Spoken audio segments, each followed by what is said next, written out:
A very good evening and a warm welcome to everyone present here today. On behalf of the Department of Psychology of Dr. M.G.R. Janaki College of Arts and Science for Women, I would like to extend a very hearty welcome to Professor S. Karunanidhi, Dr. Rama S., Dr. Raghu Raghavan, and Ms. Carol Matthias for being here with us today to impart your knowledge. The COVID 19 pandemic, with its subsequent mental health consequences, has challenged the worldview of most people. The social isolation after lockdown has not only led to economic difficulties, but also adverse psychological reactions. The lockdown has facilitated metamorphosis in all realms of our lives, including mental health, relationships, treatment, rehabilitation, and education. The conference aims to bridge the gap between theory and practice and to facilitate further discussions on this topic. Without any further ado, let us start off the events for today with an invocation to the Almighty. I'd like to invite Vishnupriya to render the prayer. Shri Ganesha Charanam Gajayanana Devar Munivar Paniyum Dayakara Shri Ganesha Charanam Gajayanana Devar Munivar Paniyum Dayakara Shri Ganesha Charanam நாகாபரணனே நான்மதி போற்றும் நாகாபரணனே நான்மதி போற்றும் நாமனே பிரணவ ரூபனே ஜய ஜய நாமனே பிரணவ ரூபனே ஜய ஜய ஜய ஸ்ரீ கணேஷ சரணம் கஜானன தேவர் முனிவர் பணியும் தயாகர ஸ்ரீ கணேசாச்சரணம் பாதம் நம்பும் ராமதாசவரதனே மோதக பிரியனே கௌரி சுதனே பாதம் நம்பும் ராமதாசவரதனே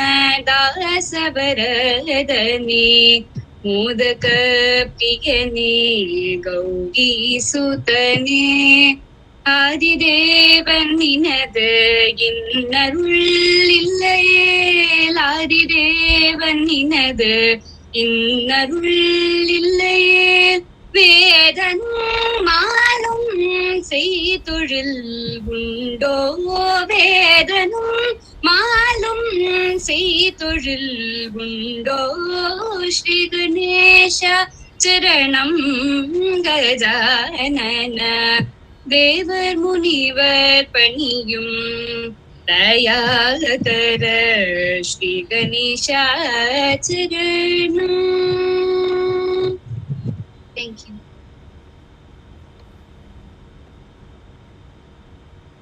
Thank you, Vishnupriya. Now I'd like to request Dr. Raghita Radhakrishnan, the head of our Department of Psychology of Dr. M.G.R. Janaki College of Arts and Science, to welcome and introduce our chief guest for this conference, Professor S. Karunanidhi, Professor Emeritus, Department of Psychology of the University of Madras. A very good afternoon to one and all present here. I'm very happy to welcome you all to the two-day International E-Conference on the new normal psychological perspectives organized by the Department of Psychology, Dr. M.G.R. Janaki College of Arts and Science for Women, Chennai. I find immense pleasure in welcoming our Secretary and Correspondent, Dr. Lata Rajendran, and our Chairman, Mr. Kumar Rajendran. Without the support that we have received from them, the idea of conducting this conference would not have materialized. I extend a very warm welcome to our Principal, Dr. R. Mani Meghalai, our Vice Principal, Dr. Lakshmi Balaji, Dean Academics, Dr. V.C. Shanti Lakshmi, Dean Students, Dr. Abhita Sabhapati, who have always supported and motivated us in all our endeavors. I extend a warm welcome to Professor Karunanidhi, who has graciously consented to inaugurate our conference. I would also like to welcome Professor Rama S., Professor Raghu Raghavan, Ms. Carol Matthias, Dr. Sandhya Rani Ramdas, Professor Anuradha Satishilan, Mr. Ankit Gokal Gandhi, and Dr. Sonny Joseph, who have kindly given their consent to speak for our conference and share their expertise with us. I would like to welcome the chairpersons for our parallel paper presentation sessions and all the participants who have registered for our conference. I hope and pray that the journey of learning throughout these 2 days will be a fruitful and memorable one.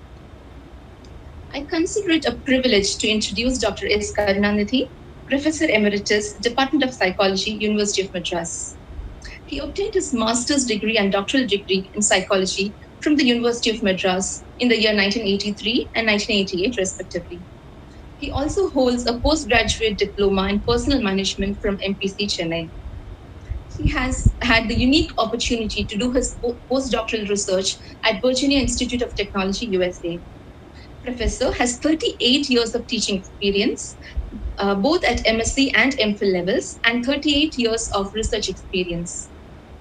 His areas of interest include social psychology, school psychology, community psychology, organization development, and management of change. He has guided 18 PhD scholars. Sir has won many awards, including the Bharat Shiksha Ratan Award by Achievers Association for Health and Educational Growth, Best Professor in Psychology Studies Award by Devang Mehta National Education Awards, the Best Teacher Award given by the Lions Club of KK Nagar, 2 Best Paper Awards at IAP conferences held in 2006 and 2010, Psychometric Educational Services Award 1998, P.S. Sharma Memorial Award 2010 for his outstanding achievements in the field of applied psychology and upliftment of poor children in education, and Distinguished Educationist Award in 2016. Professor has held various administrative positions, including the Professor and Head Department of Psychology from 2006 to 2020, Director in charge of IDE, Registrar in charge, Dean Research, Dean Grants in the University of Madras, to name a few. Professor has also held additional responsibilities such as Member of Senate, Member of Academic Council Body, Chairperson of PG Board of Studies in Psychology for University of Madras and affiliated colleges, President IAAP, Editor of the Journal of Psychological Researches and Indian Journal of Applied Psychology from 1994 till date, Executive Life Member of IAAP and President of Madras Psychological Society. He has been the principal investigator and co-principal investigator for many major research projects funded by UGC, BPR&D, Corporation of Chennai, Juvenile Guidance Bureau, and the like. We are indeed blessed to have you with us today, Professor. Over to you, sir.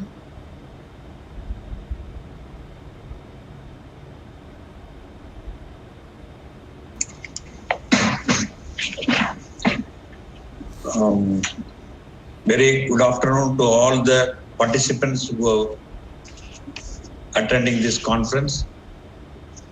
And I am very extremely happy and delighted that there are many international participants and also research persons who have joined for this conference.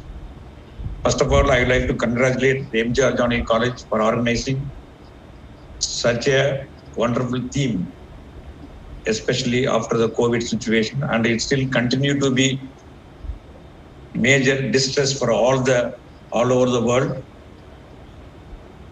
And also I'd like to congratulate Dr. Lada Rajendran, who is the founder and also is motivator, especially for the psychology department. And also personally, I know Dr. Manimegali, the principal of the college, who is doing very well and extremely helping the Department of Psychology. And also I'd like to congratulate the coordinator, Dr. Ragida, and also the colleagues of the department for initiating such a wonderful conference to discuss, deliberate the problem faced by new normal. That's the title is given. New normal is a new term for myself. So it really helped me to go through what is new normal. So I have gone through some of the things just I shared. Actually, new normal has come from a word in 2003 by one of the Rogers McNamee. There's a history, but it has been used in financial field. Later, it has been modified and also used by many people in the private equity investor, capitalist, and all those people. Now, MGR Janaki College has adopted this term and used for this seminar a new normal. Yes, when I was going through the review of literature in new normal, I think most of the research has been done, especially during COVID situation and also after COVID situation. At present, second wave, they say it's a second wave, how psychologists can help and how psychologists can really manage and facilitate whoever the victim or who was affected by epidemic. It's a great concern, especially psychologists, because we always work for the welfare of the people. And not only welfare of the people, and also we are more concerned about mental health issues. And in this situation created a lot of hurdles, barriers, problems, challenges within the family and outside the family, because we were all like a social animal. We are not able to sit inside the house. We are always, mostly, we are going around and looking for people, and interactions is become the main aspects of human life. But during the COVID situation, the situation is totally different, unique, and most of the people got affected by being isolated. And I have seen the report that most of the people indulge in not only drug addictions, alcoholism, and also internet addiction become highest social problems, especially among the adolescent people. So keeping this prevailing situation, how psychology is going to address this issue and how we are going to help them and how we are going to really make them to come to become normal. Normal means how they are going to adapt to this present situation. It become a main issue and concern of the psychologist. So keeping this, I just thought a few things I wanted to share with you. One of the things I have seen is a new field of psychoimmunology. Psychoneuroimmunology is a field which is much not done research in India, whereas in abroad is one of the major field where doctors and immunologists, psychologists, and the social worker, they work together, especially to explore the possibility and a connection between the mind and body. We are all very well aware and pretty sure that how mind and body is well connected. Even though we know about it, but research in this aspect is very, very meager, less and scanty, I will say that. So here I say psychoimmunology is a concept that the mind and body are inseparable. It follows that stress affects the body ability and resist disease.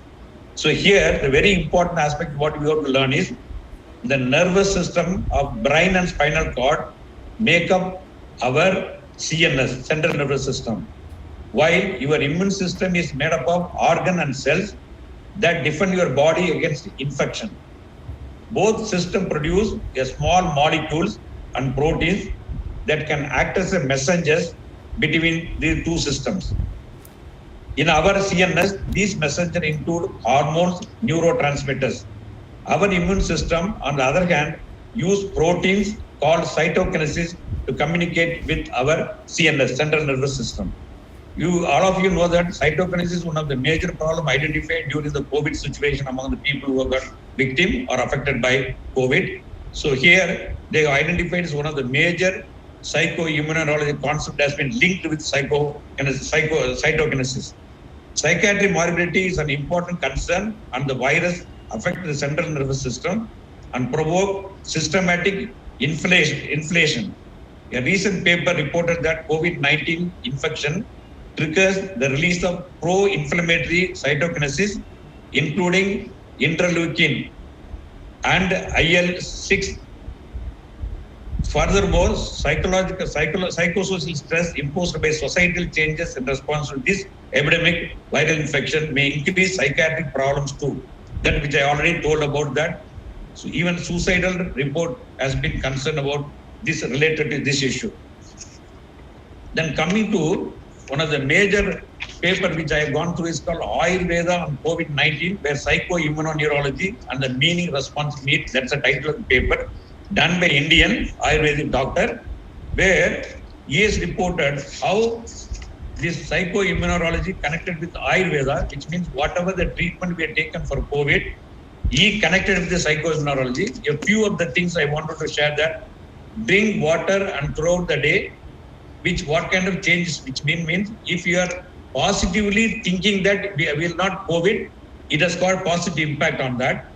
Similarly, the use of specific species like turmeric, coriander, cumin, garlic, similarly use of clove, all these are related to psycho-neuro-immunosystem mechanism, which produces a meaningful response. That's the research paper is published.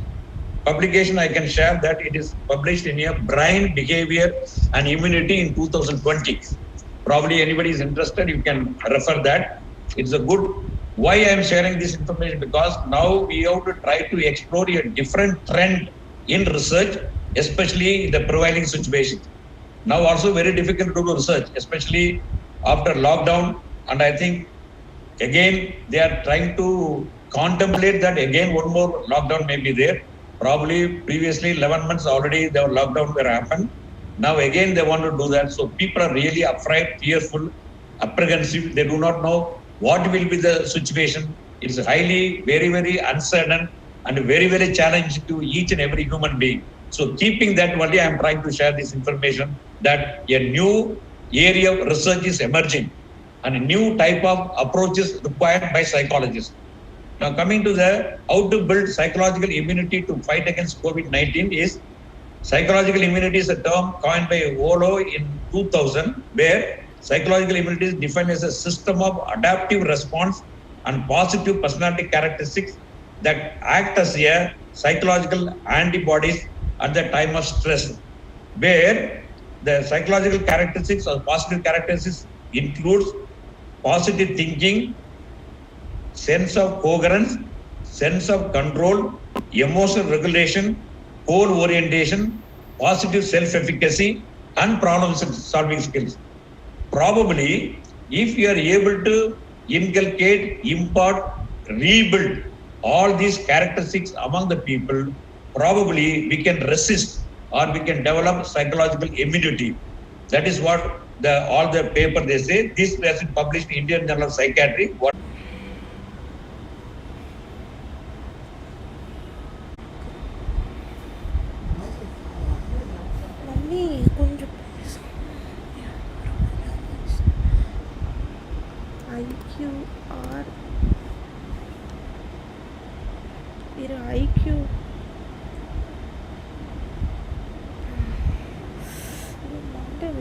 எனக்கு IQR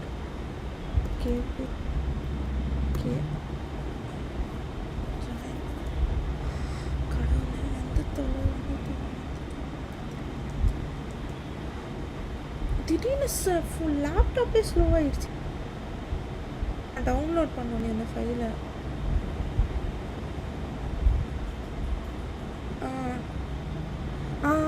என்னோட இது stream அது பாரு, என்னோட இது ஆகுது. கடவுளே, ஆகணும்.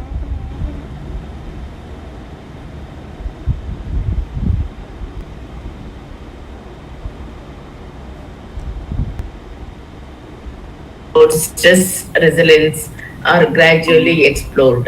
Then coming to the molecular level, molecular adaptations. So what has happened? Then interventions of resilience, neural circuits and the neuropharmacology methods. So all these things were even discussed in the previous session also. So that has begun now that it is continuously going on, and there is a need for more and more resilience among the students. See, that is more important. All individuals are in there. When we say life instinct intensifies, at that time, they may lose that strength of the resilience and the institutions for both the children as well as adolescents, the way that they can develop and encourage. As teachers, there is we can do to promote and emotionally. When you talk about the resilience, it's not only academic also. Now that is academic challenge is more among the students because of the change emotionally. So all of us can do something. So one of the thing is that the main points I will touch upon, that is the create things are very important in the environment should be given to them. Instead of just putting it that they have to cover.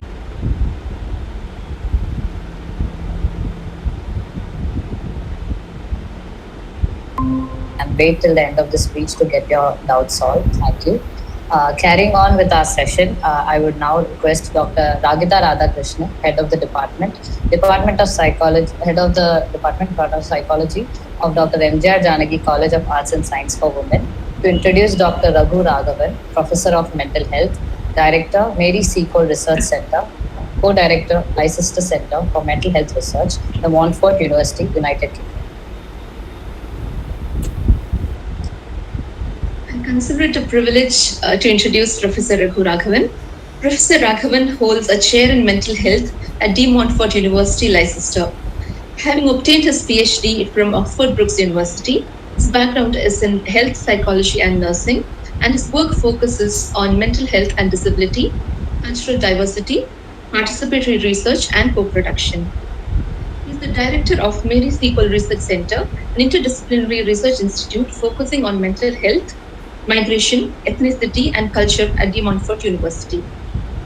He is also the co-director of Leicester Center for Mental Health Research, a collaborative research center with De Montfort University, Leicestershire Partnership, NSH Trust, and the University of Leicester.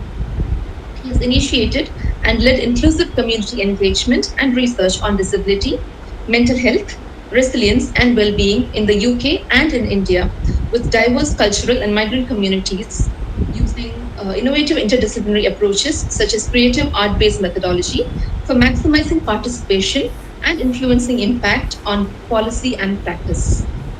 He has published widely with over 100 publications on the theme of mental health, disability, and health inequalities of diverse cultural communities. She has been the investigator for 13 funded projects from 2016 till date and currently supervises 9 doctoral research students. We are indeed blessed to have you with us today, sir. Over to you.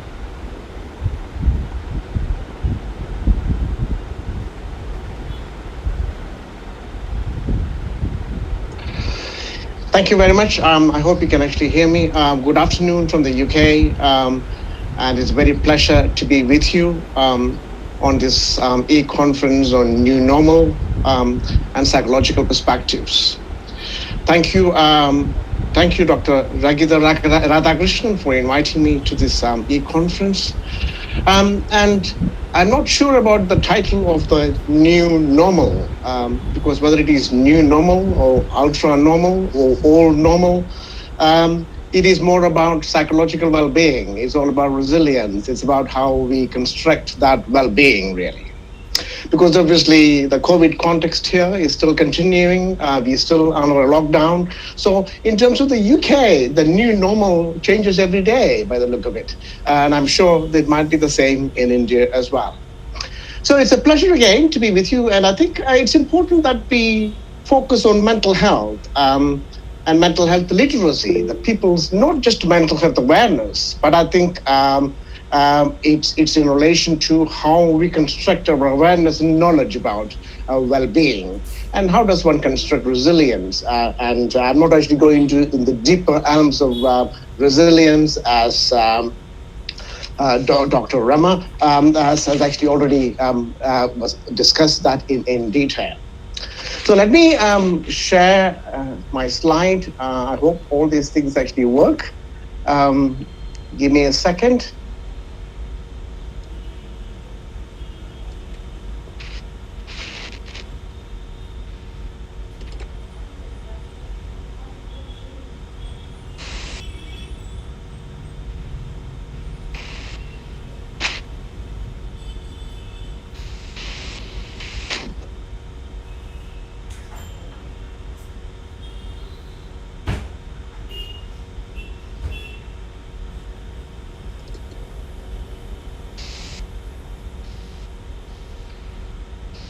Okay, so from the World Health Organization perspective, we all talk about that there is no health without mental health. So I think it's important that if you focus on mental health, I know governments across the world, around the world, don't actually spend that much money on mental health and well-being. But that said, and I think it's important that we understand the whole concept of it and how we construct that well-being in ourselves. So my presentation today for this conference would actually focus on mental health and well-being, mental health literacy as what it is, and how culture, our understanding of culture and heritage might actually shape our understanding of about mental health literacy, and what about the mental health literacy in low and middle income countries, what we call the global south, and the high income countries such as the UK and States, and whether there is any difference between those two parts of the world. And also, how should we be conducting research? How should we be exploring this perspective? From a research perspective, from these are psychology students, and how should we be studying the concept of mental health literacy and resilience? So, and a basic question, mental health, because when I have spoken to students in various universities in India, when I ask the question about what is mental health, everybody tells me about what is not mental health. Everybody talks to me about mental illness. But mental illness is not mental health. It's a different spectrum. But I think mental health is actually, it's important that we understand what is mental health. Rather than talking about mental health is not just the absence of symptoms of mental illness. So mental health is actually our ability to create that self-awareness, that positive thinking, our ability to recognize distress in our daily lives, and our ability to manage it well. And people talk about coping with stress and strain and tension, etc. It is much more than just coping. It is about effective and good management of our positive and negative thoughts, emotions, and our actions or behavior. So good mental health often helps us to overcome and manage the stress and tension and anxiety on everyday life, anger and aggression, and our sadness and a feeling of depression, and a whole lot of negative thinking and emotions that affect our everyday lives. And good mental health actually helps us to create that inner strength and capacity in ourselves and to create that self-awareness, because that is very important in terms of mental health and well-being, and the understanding and our abilities to withstand those stress and tension and all the negativity that actually might be affecting us. And not just in our personal lives, but also in our family, our work environment, and our social life as well. So mental health is much more than what we call the absence of symptoms. Obviously, in sharp contrast, what we call mental health disorders or mental illness, some people does not actually like the word mental illness in the Western world, but regardless of that, that is still a common term, and mental distress. It is something that actually affects it, how we think and how we feel, how we interact with others. This is a simple definition. I haven't gone to ICD-10 or ICD-11 or DSM-5 in terms of defining any of those things. This is actually a simple way of actually defining what is mental health condition really, and how it actually affects our environment and our social networks, including our colleagues in our study and our work environment. And I think it's important to understand that health, the concept of health and well-being, it is not just like an on and off switch, like our mobile phone or our television.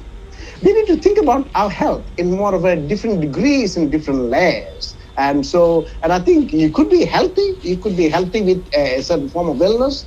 You could still be mentally healthy, even with anxiety. So that all those things are possible.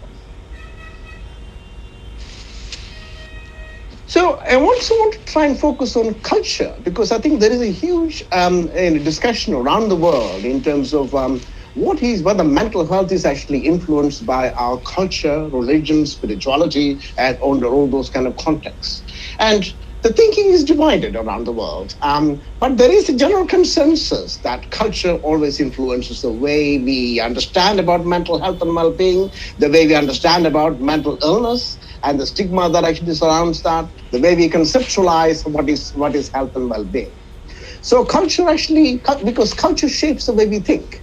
So culture always plays a central role in the way we mental health and illness are conceptualized and actually perceived and actually experienced. So the beliefs, our cultural beliefs and expectations shape the way people identify the mental distress and consequently the kind of how they actually seek help or not seek help and how they find meaning and how they understand some of those help-seeking behaviors. So a kind of an integrative, intersectional approach to mental health is actually required when working with individuals from diverse communities around the world, really. Because I think the Western psychology has got limitations and Western psychiatry has got serious limitations. So obviously, it's important to actually understand that the whole, how culture shapes because the whole idea of culture is not actually taken into diagnosis or diagnostic models. And our professionals, psychologists, psychiatrists, and various other allied professionals who actually work with people with mental illness, are they all culturally competent? I doubt it, because obviously many people don't actually explore the concept of culture when they actually see somebody in relation to counseling or in terms of treatment modalities. So let me just now come to the kind of the concept of mental health literacy. Mental health literacy is about having the knowledge and having that awareness and understanding about how to maintain positive mental health. It is also about understanding mental illness and mental health problems and possible ways of seeking help, support, and treatment to overcome some of those problems that might actually affect us. And it is about having the knowledge and the ability that will help us to recognize, manage, prevent our mental health problems in ourselves, in our families, and also in our wider social network, friends, and everybody else as well. So there are, this is mental health literacy is actually very much a Western concept. But we don't know much about that from the Indian concept of things, and hence we have a bigger study currently being done in Kerala, looking at how people construct mental health literacy in urban and rural areas from a cultural, socio-cultural perspective. So mental health literacy, the first thing is about your ability to recognize the specific disorders or different types of psychological distress that one might actually experience or what others might actually experience. It is also about the knowledge about risk factors and the causes, understanding that and what are the main trigger factors that might be causing that distress or illness. And the kind of knowledge about self-help interventions, the kind of things about, exercise, yoga, meditation, music, leisure activities, and number of activities. There are more things in that dimension than in the traditional way of actually treating mental distress. And knowledge about professional help available, because many people don't know how to seek help and whom to actually go to if they have mental illness. So what kind of professionals can actually help? It could be traditional practitioners, it could be the so-called psychiatrists and psychologists and everybody else based on the Western psychiatric models. And attitudes which actually facilitate recognition. This is where the stigma actually comes in, because stigma influences the way we actually seek help or not help. And also the kind of understanding about mental illness. Because people often talk about extreme forms of mental illness and not necessarily focus their attention on anxiety or depression, where majority of people might be experiencing those conditions. So, and also finally, knowledge about how to seek mental health information, because that is very crucial, because if we get the wrong end of the stick and the wrong information, that might not be actually helping you at all. So it is important to actually have the right kind of information in these contexts. So culture and mental health literacy, because good mental health is an integral part of a person's well-being and development in wherever you are, young, old, or middle-aged, or whatever spectrum of life that you're actually in. And this is actually embedded in all our aspects of life, our belief systems, our faith, culture, environment, the spirituality, work, housing, education, family, and community. All these things actually influence us. And culture kind of an understanding of mental health and mental illness, and ability to actually accept the mental health services as well. And the types of help that people might actually seek in the kind of the coping styles and social support and the stigma, all those things are actually affected by this. Primarily, there are four different aspects in terms of how culture can actually influence or impact on mental health and well-being. There is a cultural stigma. Every culture has a different way of looking at mental health. For many, there is a growing stigma around mental health, and mental health challenges are considered as a weakness and something to be hiding. This can actually make it harder for those struggling to talk openly about help seeking. My own agenda here is actually mainstreaming the conversations around mental health and well-being, because this is nothing to be hiding about. We can openly talk about mental health or mental distress that one might be actually experiencing. And second is actually understanding the symptoms of distress and illness. Culture can actually influence how people describe and feel about their symptoms. It can affect whether someone chooses to recognize, talk, and talk about those physical symptoms, or only emotional symptoms, or actually both.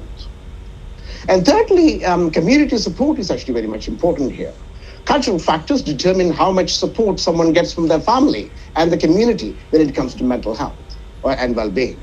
And because of the existing stigma, many people actually sometimes left behind and are actually with no support, and they tend to actually suffer in silence. And I think there is no need to actually suffer in silence. We live in a world where cancer and heart disease seems to be more seductive. You can say that, and I have cancer, I have that kind of cancer, or that kind of heart problems. But we don't openly talk about mental illness. Why not?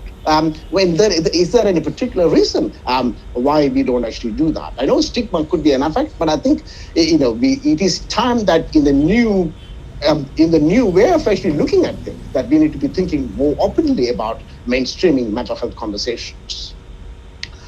And so cultural heritage, our own cultural heritage actually helps. This is actually a temple in South India, in Kerala, where a lot of religious practices are actually being made in terms of for mental health and well-being, and also for remedies for mental illness. I'm no judge here to say that this is not actually applicable or not, but any practice that actually helps a person to understand that illness or well-being is actually applicable.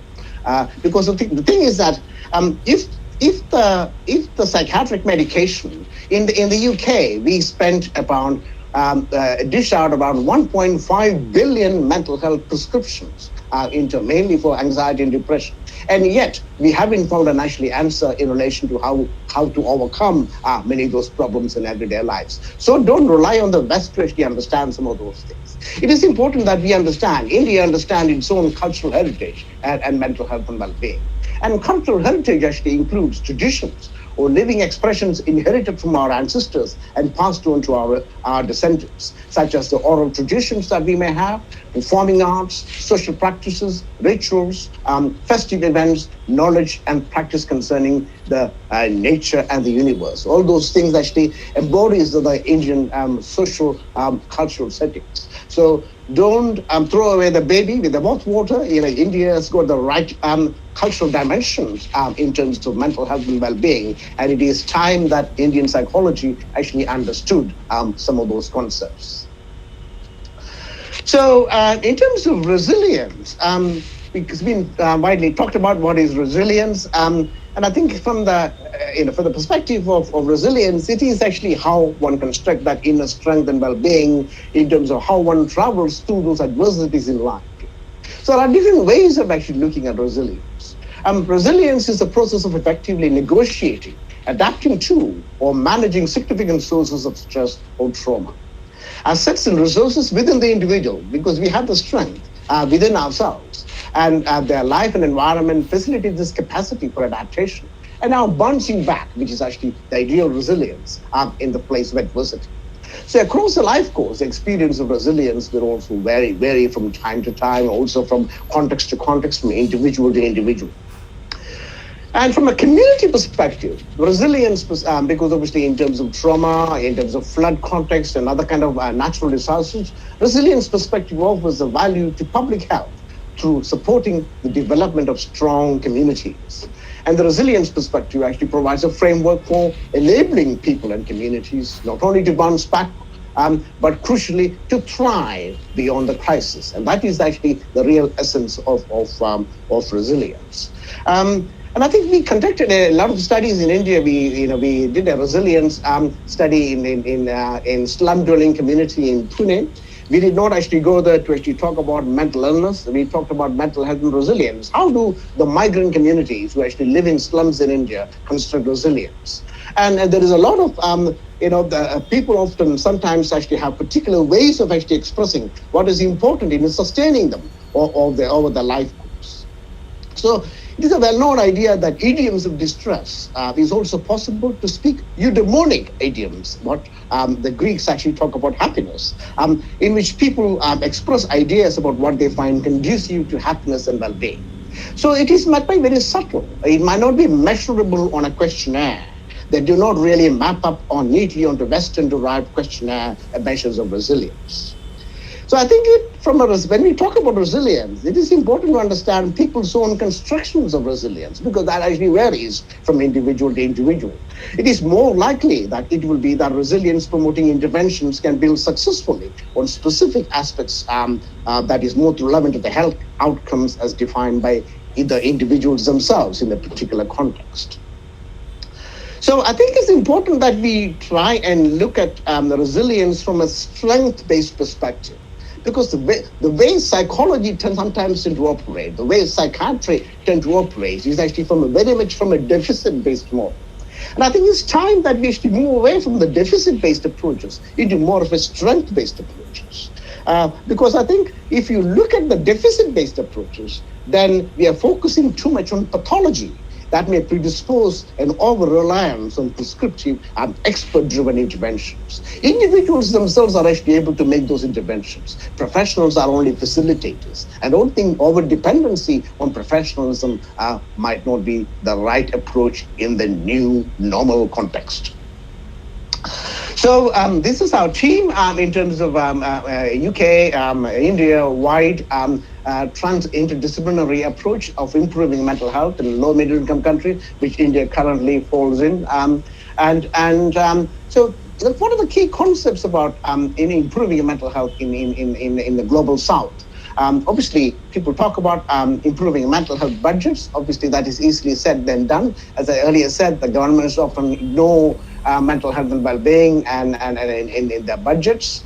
It is important to actually focus that. And interventions, awareness, campaigns, mental health workshops and training are quite crucial to actually improve the mental health literacy. The open conversations around what is mental health and well-being, the conversations and the conferences such as these actually might actually help. And education and updating the traditional healers with mental health and information. And I don't think going to traditional healer can have its own advantages. There are many good examples in Indian context from anthropology. Anthropologists in India talk about how traditional healers might actually refer a case to a psychiatrist, and a psychiatrist in turn refers a case to a traditional healer. So we can all work together in that kind of a context. So we don't think that a traditional healer is a quack person that we should not be going to. There might be some ways that they might be able to help us to actually find meanings and helpful behaviors. And some of the kind of mobile interventions in technology, and utilizing the use of internet and the media in mental health interventions, or social media, as long as it is actually good information, might actually be helpful.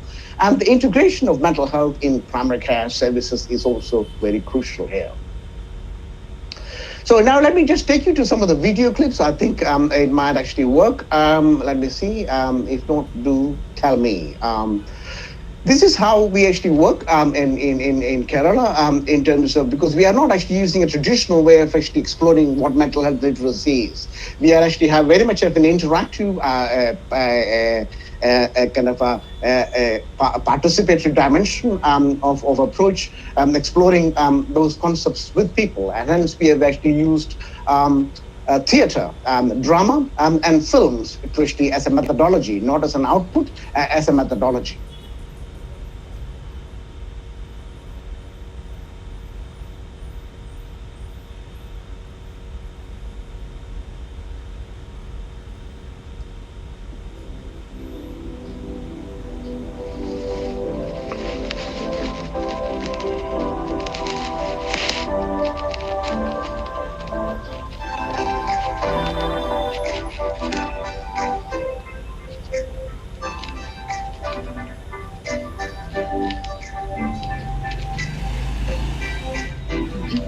Professor, we can only hear the audio.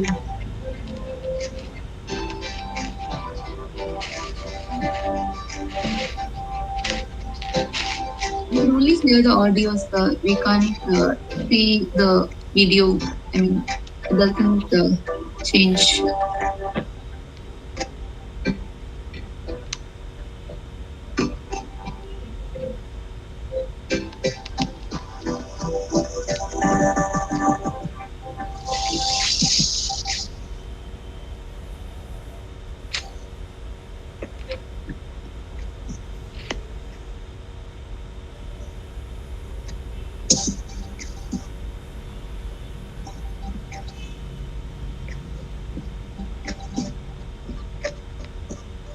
Sorry to interrupt, sir. Professor?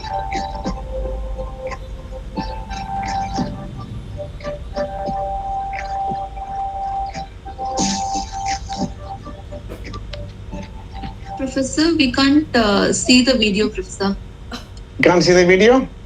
No, we can only hear the audio. Okay. Let me see how it works on the next one. Okay, sir. Okay.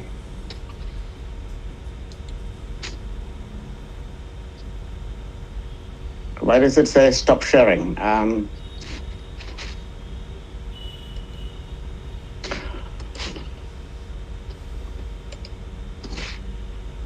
You can move to the next slide, I think, sir. I can't stop presenting. It says you're presenting to everyone. Yes, I am presenting to everyone. It's the next slide is not coming on. Hold on a second.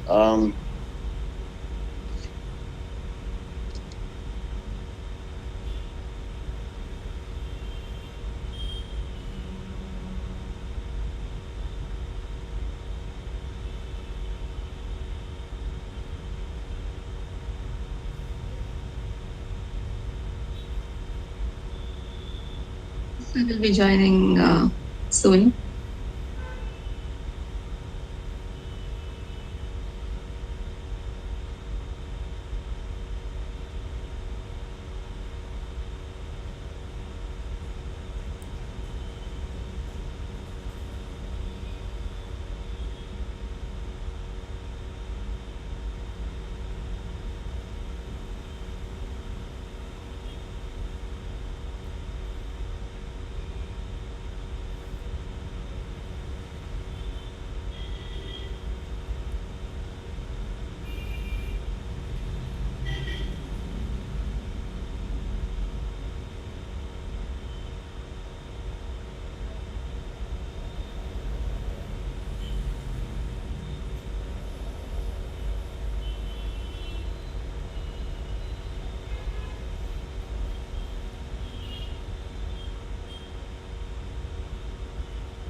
We'll wait for another minute to see if Professor is able to join again. Actually, I'm unable to contact him. We'll just wait for another minute.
Angeline, maybe we can proceed with. Okay. If Sir joins back, then we can maybe have his session continued. Otherwise, we'll just continue with our program.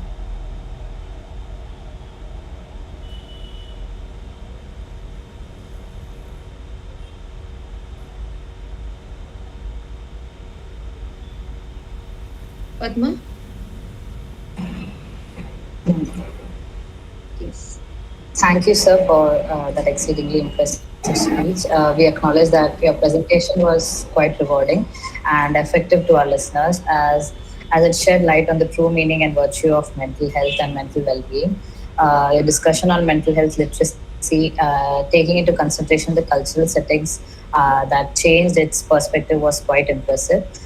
We are sure that many of our listeners will, through the speech, take on a new perspective and promote talking openly about mental health issues. And the idea of looking on resilience and well-being from a strength-based perspective rather than as a deficiency was very stimulating for us. Thank you, sir, once again for your speech.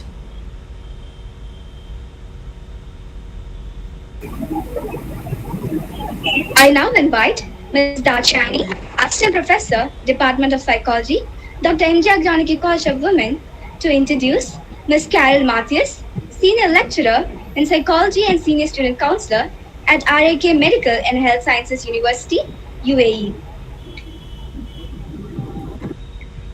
It gives me immense privilege to introduce the next speaker.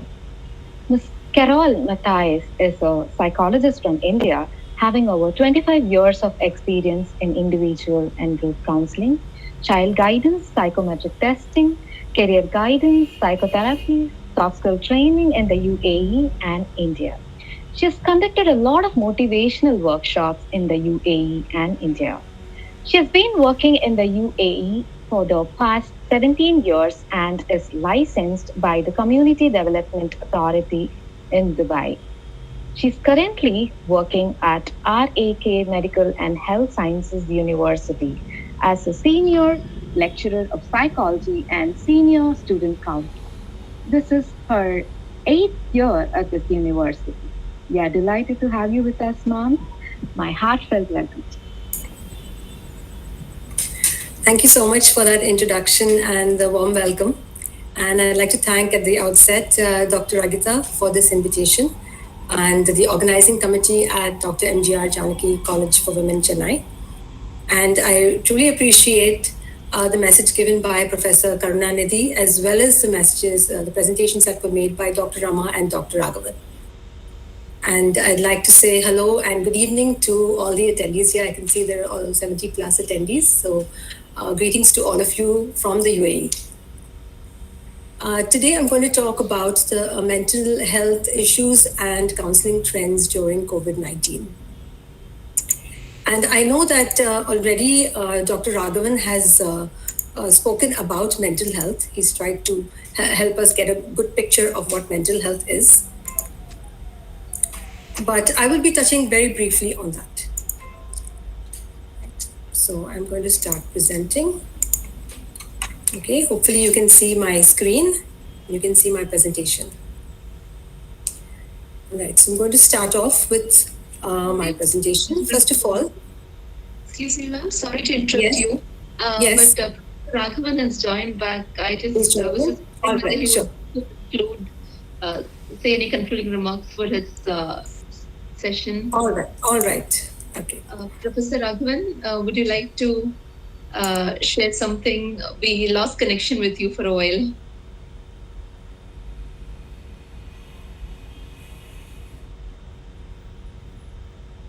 Professor?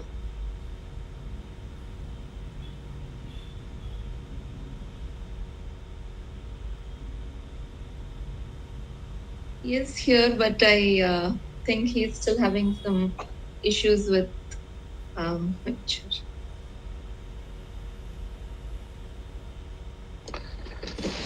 Thank you. I think I was actually, sorry, somebody's actually said to be unmuting those stuff. Okay. because I'm not very familiar with the Google Meet because we normally go with Zoom or Teams. Anyway, so I hope you were actually able to follow the presentation and some of the, I don't know whether the video was actually visible or not, but the whole idea is actually how we look at the well-being from one's own perspective and how we construct. Everybody has got the capacity to create that well-being, and that making that well-being is the owner of not a psychologist or a psychiatrist. Is actually the individual that actually does that well-being. And I'm going back to the old Indian concept, Eastern philosophy. Maybe it is important that you consider that in this kind of context, really. Thank you very much, sir. Now, over to you, Carol, ma'am. All right. Thank you so much. I will present my screen again. Sorry for the interruption again. No, that's all right.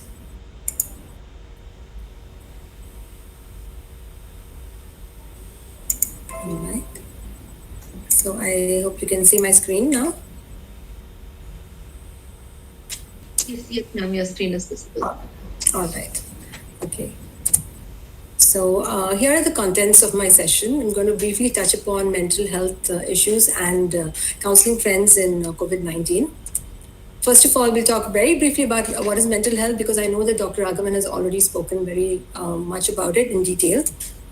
We'll take a look at the common and persistent signs that indicate a mental health issue, and then we'll talk about mental health issues in COVID-19. And we'll take an overview, kind of a look over the existing forms of remote counseling that have been happening even before the new normal in pre-COVID times. And then we'll take a look at counseling trends in COVID-19. Right, so very briefly, we already know what is mental health. Dr. Raghavan explained it very clearly. Mental health is like not just the absence of mental illness, but it's to do with your emotional, your psychological, and your social well-being. And this determines how you manage stress, the choices that you make in life, how you maintain your relationships with your family, at the workplace, or at college, or with people in society in general. And it also will have an effect on the way you think, feel, and behave.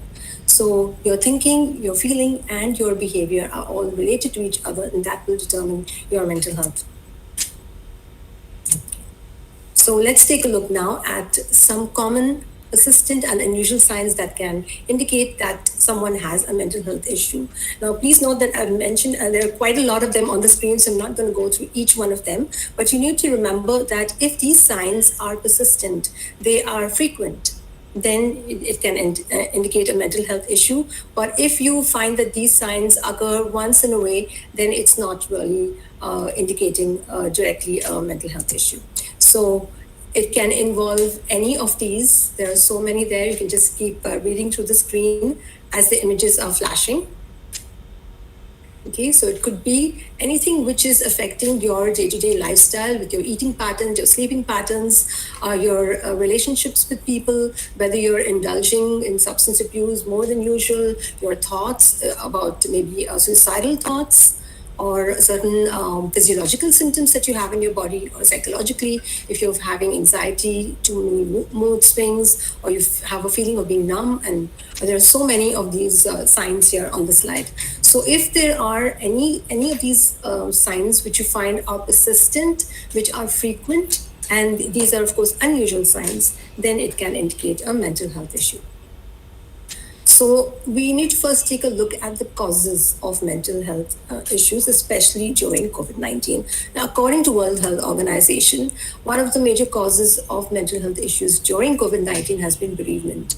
As we know, there are a lot of people who have succumbed to the virus and who have lost their lives, and families have been grieving over the deceased, and it has not been very easy for them. So that has led to feelings of isolation. Especially even people who are affected by the virus had to stay at home, had to be in quarantine, and had to be isolated, and they felt left out, and they felt that they're not loved by anyone, and nobody is making contact with them. And then we also know about unemployment, the redundancy. a loss of jobs. People were losing their jobs, they lost their income either totally or partially. Some jobs were actually cutting down on the salaries. Some companies were not paying people for long periods of time. So all of these led to a kind of an uncertainty as to what is happening. And people were kind of disoriented because they least expected something like this COVID-19 to just pop up from nowhere. And of course, today we're talking about it as the new normal, but I feel it's, the new normal is not really that new because it's practically a year now since we all started wearing masks and staying at home and indulging in hand washing and maintaining safety precautions. So it has been happening for almost a year. So imagine the people who have been affected and for long periods of time. You would see that they would definitely be indicative of having a mental health illness. According to WHO, those who have pre-existing mental, neurological, and substance use disorders are more prone to succumb to the virus, and that additionally can lead to aggravated problems. It can aggravate the existing mental, neurological, or substance use disorders. Now let's take a look at the mental health issues during COVID-19. Now, this list is not exhaustive. It's you can add a lot more to these. These are the ones which were prescribed by WHO. It was on the website. You can find these, and you find they're all related to each other. They're all related to the common symptoms that I showed you on my previous slide. That would indicate that a person has mental health issue. So lack of sleep, we would say like insomnia, substance abuse, anxiety, depression, suicidal ideation, people resorting to suicide as a solution to their problems. Normally, what we would say is a person who attempts suicide doesn't want to die. He just wants a solution to his problems and probably thinks that that's the best way out. The easiest way out would be to do that. And we've heard about so many, suicidal attempts and completed suicides by people, that we see popping up in the news all the time. And every time, as a mental health professional, you might look at it and say, "Oh, I wish I could have helped this person." I think you all feel what I'm saying. As mental health professionals, you would always want to be there for people. So if you're able to identify these mental health issues in the people around you, now the only way in which you could do that is to keep in touch with those people, even if it means the people who you're close to, who you usually meet every day, or people who you're working with or you study with, and people you are frequenting, like going to the supermarket or the delivery boy, and you know that this person's meeting you practically very, very, very often. And then all you can do is just say, "How are you? Are things okay with you?" I think as a mental health professional, I just like to add this little bit of advice here, even though it's not really connected with this particular slide. But I'd just like to say that we can do our bit. Even if we're not a mental health professional, you can still do that out of humanity. So here are some statistics about anxiety and depressive disorder. Of course, this is about the symptoms in the population, the percentage of the population. This is based on US statistics. And you could see that the symptoms of anxiety and depressive disorder, which I'm pointing out with my cursor right now, this one is the most. And it has been seen that prior to COVID, it used to be 1 in 10 of people, and now it's 4 on 10, which is pretty alarming and it's pretty scary that this thing is happening out there. And we as mental health professionals need to do something about it. Also, you can see here the ages that are affected. You can find mainly 18 to 49 are the ones who are majorly affected by anxiety and depression during COVID-19. All right, having said that, now let's move on to counseling trends during COVID. But first, I'd like to take you through an overview of remote counseling, or what we call online counseling, and we have different names for it in pre-COVID times. So it's called as online, cyber, internet, web counseling. You call it by any name, but it all indicates the same thing. There are the same names for the different names for the same thing here. So in pre-COVID times also these things did exist. Only thing today what you'd find is that it's more frequent, it's more popular, it's more accessible, and people find that, oh, they just have it on their phones. You know, you have these apps, and I'm talking about all of those, about apps and other counseling methods that are used. So if you look at past research, you'd find that since the 1950s, there has been telecounseling and been made popular in the mid 1990s. So this was in the West. And video conferencing since the 1960s, which is, it's really surprising for people who have probably started using video conferencing very, very frequently after COVID started. And then there's always been instant messaging, text messaging. Then you have synchronous chat, asynchronous email, and also support groups, chat rooms, forums, and the like. So we already had all of this before COVID started. So even in normal times, not the new normal, but previous normal times, we did have all of these facilities. So if you take a look at this picture here, this is how it used to look before. And this is what it looks like now. So earlier you had the couch, but now you're on the couch still, but you're using an app or you're using the internet to get help or to talk to a therapist. So if we look at online versus face-to-face counseling, in cases where people are uneasy and have social anxiety, you can find that through online counseling, you can have deep connections that could be created rather than face to face, so that they don't have to meet the person face to face. So in that sense, you'd see online counseling is more advantageous. But research shows that the depth of sessions, the fulfillment that the patient feels, and the smoothness of the counseling session are similar in online as well as face to face counseling. Let's take a look at the advantages of online counseling are easy access, affordability, it's convenient, and it's comfortable. They don't have to travel a lot. You can have it from the comfort of your home. Anonymity, you don't need to reveal your face, your video in an online counseling session. You can keep your name anonymous, as well as the safety. You know that that person out there doesn't really know you directly. I'd like to give you an example.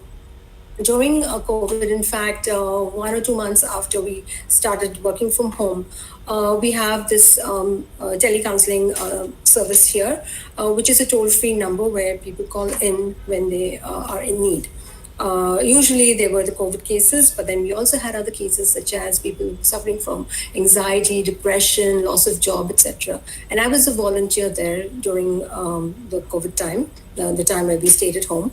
And it was like people would give names, but we were not really bothered about the names. We were really concerned with helping them out in their situation. So each session on the phone would last for like 30 minutes at least, a minimum of 20 minutes to 30 to 40 minutes on the phone. And people could just give any fake name, and it didn't matter to us. So that way they feel that it's anonymous and they're safe. And some more advantages of online counseling is, I think this is really, really very strong reason why online counseling would be advantageous, is reaching out to people who would not promptly look for face-to-face counseling. Now, I work in a university, and sometimes I have students who, even though, even in pre-COVID times, even though if I'm available there in the university, some of them might not really turn up for counseling, because for the simple reason that what would she think of me? She also teaches me and things like that. And there are some who would postpone and procrastinate coming for counseling. And then finally, just before they graduate, they would say, oh, you know what? I wanted to come and visit your office years ago, like 4 years ago. And I finally decided before I graduate, I must come and meet the counselor. So for those who would not promptly look for face-to-face counseling, online counseling is an advantage. Also the reasonableness as well as the ease of record keeping, as research shows. Also, you'd find that clients or patients, they are less likely to feel powerless when revealing their individual data. They've got nothing to lose by revealing that, because you can't see them. They can hide their video, or if they're on the phone, you can't see them, you can only hear their voice. And they're less likely to feel ashamed about the issues that they have because of anonymity. Okay, so these 2 points are related, and you have research. I've quoted the research there, which has worked on in this area. Now let's take a look at the disadvantages. Well, the reduction of visual prompts. This is the first thing that would come to mind for any mental health professional, especially a counselor who's working in the field. You would look for visual prompts in a face-to-face session, which you might not get in an online session. Usually when I was doing telecounseling over the phone, telephone counseling, we would have to go by the non-verbal, as in what we call the paraverbal. So the tone, okay, the tone of voice, the volume, and try to catch the emotions, okay, trying to read between the lines and then clarify that. So because there were no visual prompts like in a face-to-face session, you have to rely on maybe the paraverbal. And also failure to intercede in an emergency. If there's an emergency and they're trying to reach you in an online counseling session, then they might not really get help when they really need it. Then there are also the moral issues of online counseling, where you talk about the competence of the mental health professional. Also informed consent. Sometimes they might be just pushed into resorting to counseling, or maybe whether their information is being used for research without their consent. Also privacy, security reasons, information like say a session might be recorded without the person knowing it. Okay, normally Google or Zoom, they normally ask you for permissions, but what if someone's just video recording it and might use it? So that would be the moral issues of online counseling. And this is like a picture which I really love. It's what I call from the ape age to the app age. So today we're in an age which depends a lot on apps. Now, if I ask you something about music or games, and you have all these apps on your phone, right? So you also have apps nowadays, apps for mental health. So there are many of these available, and I think there will be much more than what I'm going to show you today. Now, I don't have exposure to each of these. So in case you want to know more, you could just screenshot this slide when I complete it, and then you could Google it up and check. All right, so I've got these names because these are some of these are available online. I can see the names there, and some of my own clients have been using it. So you have Teen Counseling for Teens, Larker, and you have MetroMind. Talkspace, they say, is the best for therapy. Then you have BetterHelp. Headspace, they say it's good for meditation. 7 Cups and Regain, Therapy Chat, and also what was called Pacifica before is now called the Sanvello Therapy app. So if you take a look at each of these apps now, you'll find that they will try and find out first what is your problem, and then they will assign you to a therapist whom they feel is parallel to what you need based on your needs. So sometimes a real person might do that, a human might actually do that, or sometimes a computer might do it. Sometimes you might end up talking to a bot. Some of these apps have got meditation and imagery, like edetic imagery suggestions. You have these audios, and you have all of these, like with Headspace, you have it for meditation. So these apps consist of all of these things. Plus, if you want to speak to a professional, you can also pay and meet that professional, or some of them might be unpaid probably for the first session. It all varies. So you could say that it is economical because it would be less, they would charge less than a face-to-face session. At the same time, you have a lot of these apps which are free. You just download the app for free, and then you're using whatever's on the app.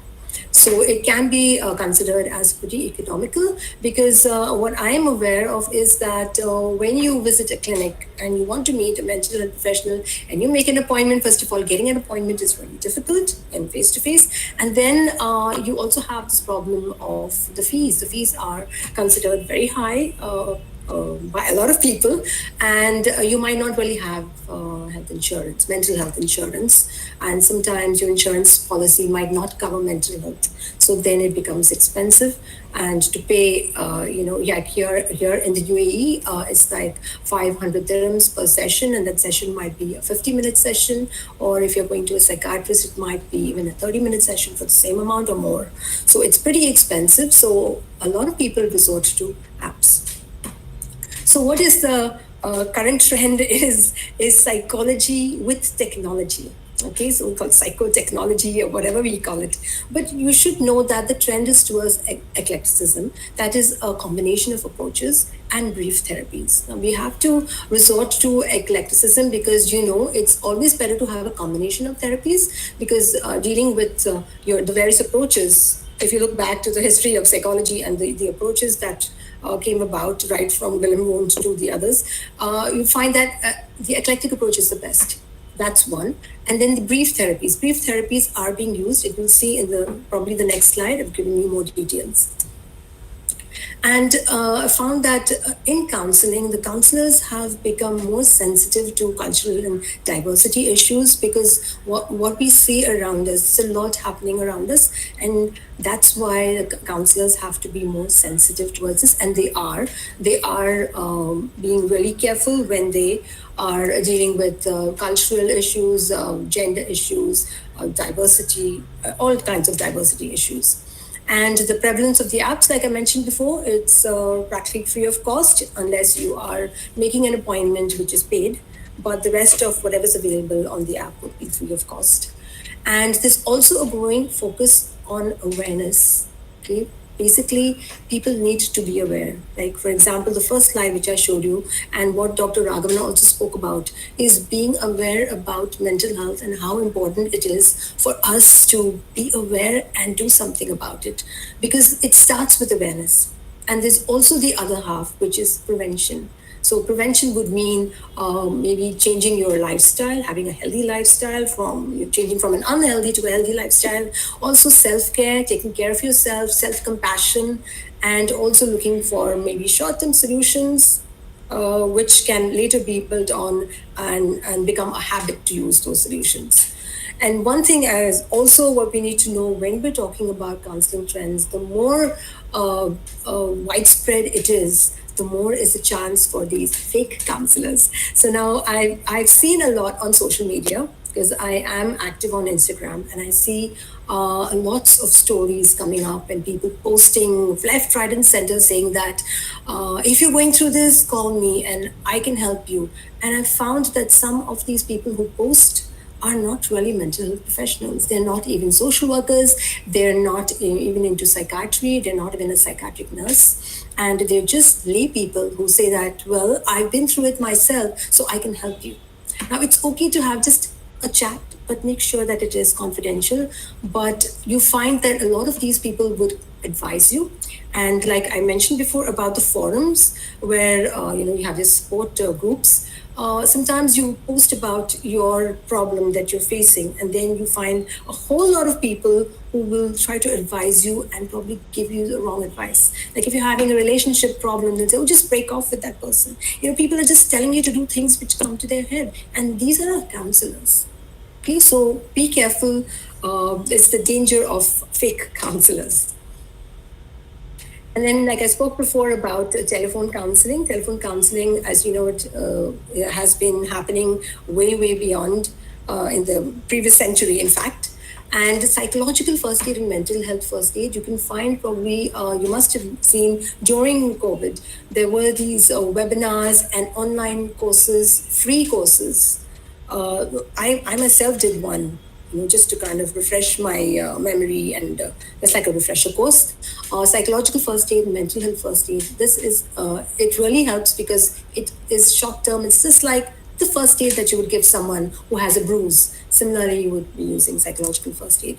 And I've seen sometimes there are academic universities which offer 25-minute sessions for their students. And it's like short session where you just come up there, and it's like a cleaning up session. So you just come and just talk about anything that is bothering you. And like I promised before about the therapies, the brief therapies, you'll have single session and solution focused brief therapy. We used to use this in our telecounseling service, the toll-free counseling service that we had.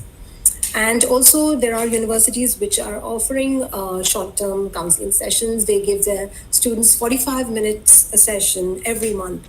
Every month you have one, so you have 12 in a year. And it's just there, you go there and you rent out, and and if you want an extra session, they would give you. So that is something which is growing.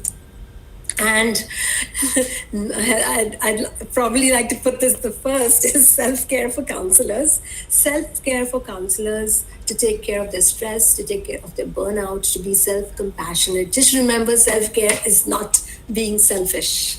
Okay, you need to take care of yourself before you take care of someone else. And this is a really, there's a growing need for it, because we counselors, we psychologists, we psychiatrists we're all also human beings, and we also go through stress and burnout at some point. And if we are going through stress and burnout because of the job that we're doing, then we won't be able to give our patients enough of ourselves like we would want to. So taking care of yourself is also very important. And also there is an increase in mental health websites and information as well available online. So this is something which really I liked what I saw online. As we look at psychology with technology, I hope we don't reach a point where you're sitting with a therapist and then you're with your phone on the app. So it's just a joke, but you never know. And so I'd like to conclude by just saying that, quoting by Ashley Badastini, that telepsychology is here to stay, and it's important for us to adapt, not resist. At the same time, I have two of my own ideas to put down here. What I think is mental health apps, they seem to be replacing therapy sessions. So this is a question for you, take-home question, is will mental health apps be the end of therapy? What I suggest is, although apps are economical, they overcome stigma and anonymity barriers, yet please use apps as supplements to therapy, not as substitutes. And these are the reference links. And thank you so much for your attention. Stay positive, stay safe, and have a great day. Thank you so much.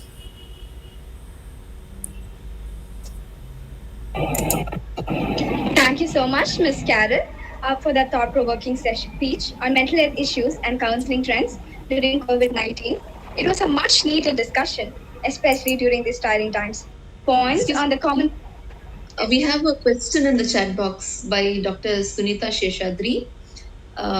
Can we just go ahead with the question, ma'am? Carol, ma'am?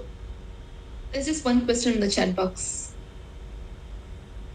People with existing psychological symptoms will see an increase in their symptoms during pandemic. How are these group concerns addressed? And what about the persons with disabilities?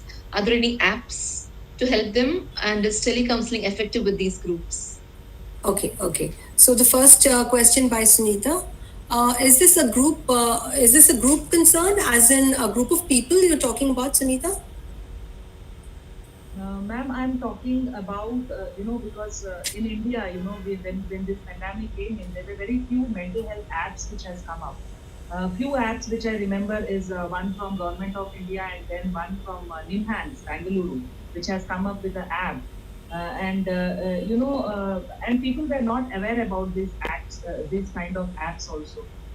What I wanted to ask is the people who have these psychological symptoms, maybe like anxiety, they were already in depression, for them to work on was very, very difficult for all the counselors here, because we were not able to reach to them. In those, what I wanted to know, and also again, people with disability, there was no accessibility for them. So in that conditions, are there any apps, because you mentioned a lot of apps, in fact, I'm going to refer to them, but at the same time, would like to know that are there any apps to help this group of people? There's something new which has come up. Again, my question was, while we are addressing these people, how much telecounseling was effective for you? So this was with your experience. Okay. All right. Thank you, Sunita, for the question. Although your volume was a little soft, but I was kind of able to get the idea as to what you're asking me. Now, like I mentioned about the apps, apps should not be replacing therapy.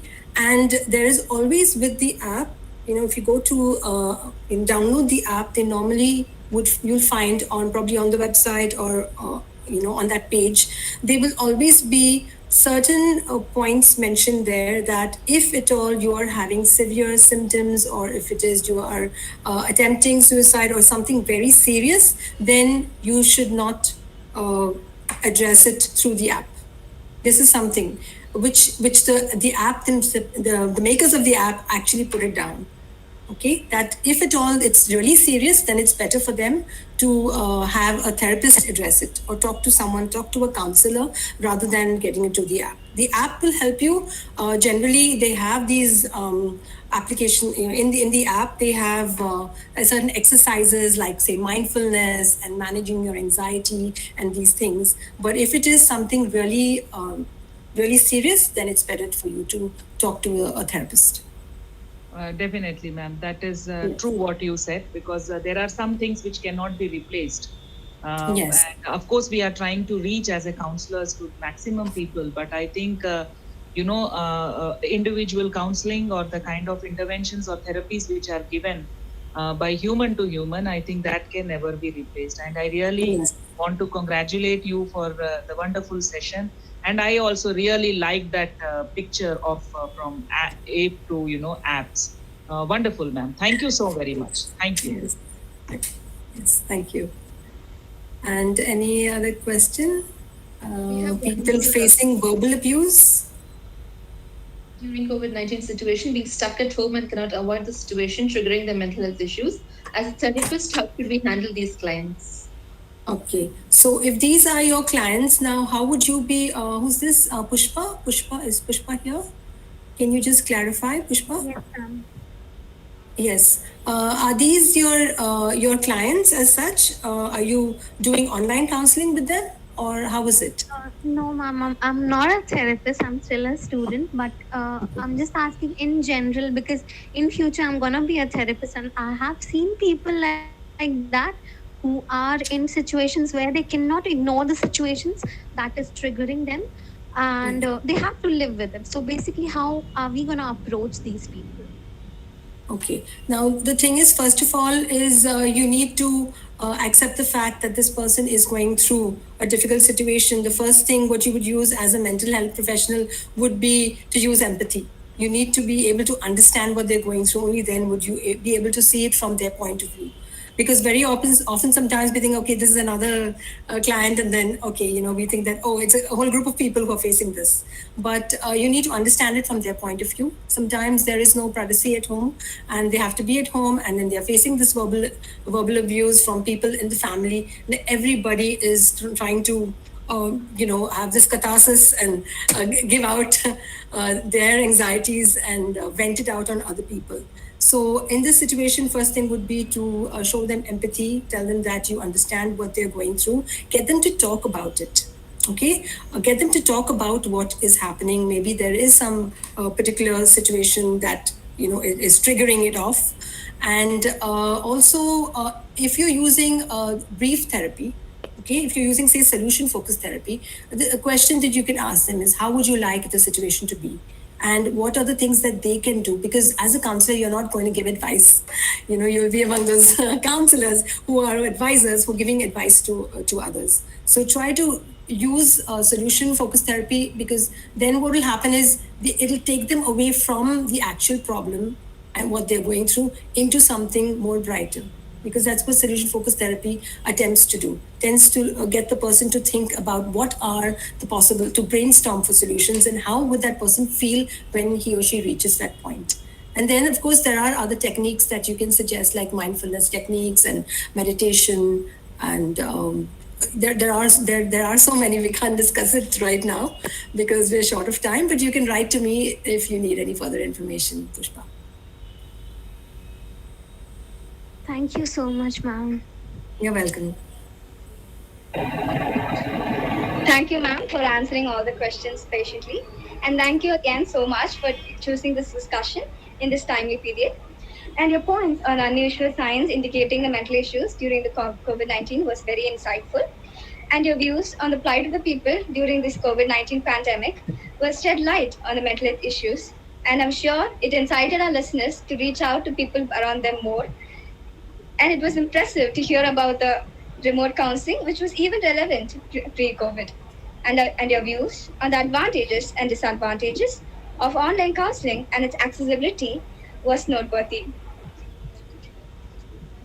And it was really fascinating to hear about our various counseling trends during this pandemic. And your views on posts about the social media makes us rethink about these posts. And I'm sure that the knowledge that you have shared with us on telecounseling was very helpful to all of us here. Once again, thank you so much, ma'am. Thank you, Padma. Thank you. And thank you once again to Dr. Agita and to Dr. MGR Janaki College for Women for giving me this opportunity to interact with you today.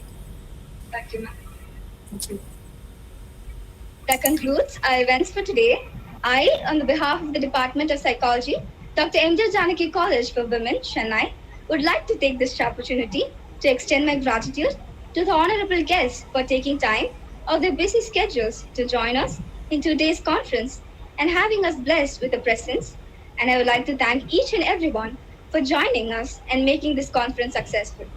And on that note, I request all of you to join tomorrow's symposium on e-learning scope and perspectives, learning efficacy, academic engagement, and academic-like satisfaction, which will be commencing on 10 a.m.